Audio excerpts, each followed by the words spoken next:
How many times have I shared about my drinking 10 years after I was a Christian, drinking too much too often, knowing that God was telling me to stop, constantly writing in my journals over and over again, please God, please help me, and constantly hearing him say, I have enabled you not to do that. You need simply not to do it. And for years, 10 years, 10 years, can you imagine it? I was teaching 10 years until one day he said, and which is what I think he's saying today, do you know what, Anne, we can't go any further if you don't stop. It's not that I don't love you. It's not that you're not saved. It's that we can't go on any further. And I knew I could not stay where I was.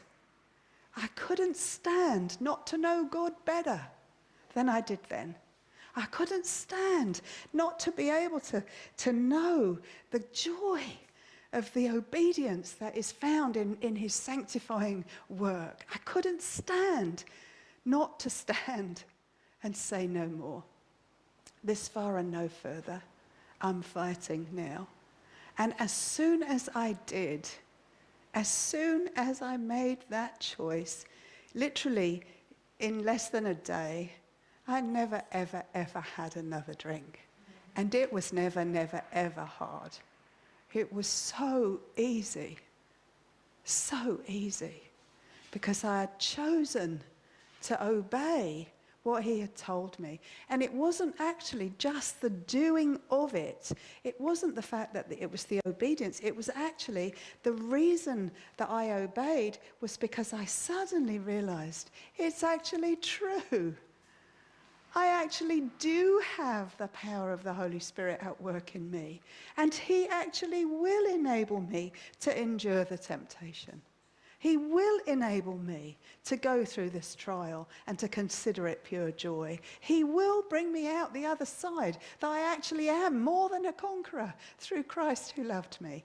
I had to lay hold of that truth for myself. And the moment I did, it was like the door opened to this bright new day.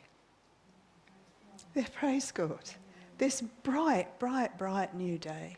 And I know from short conversations we've had, from things that are going on in that people, tell me, I know just simply because you're human, that you have issues and weaknesses and failings and things you've put in your backpack from your youth that you still haven't let go of. Things where people have hurt you and they've offended you and they've really messed up your life.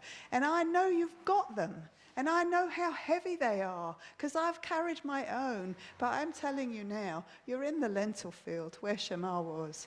And you need to stand and fight. And you cannot be carrying any baggage because you won't be able to go on with the Lord. You will not be able to stand, even to stand.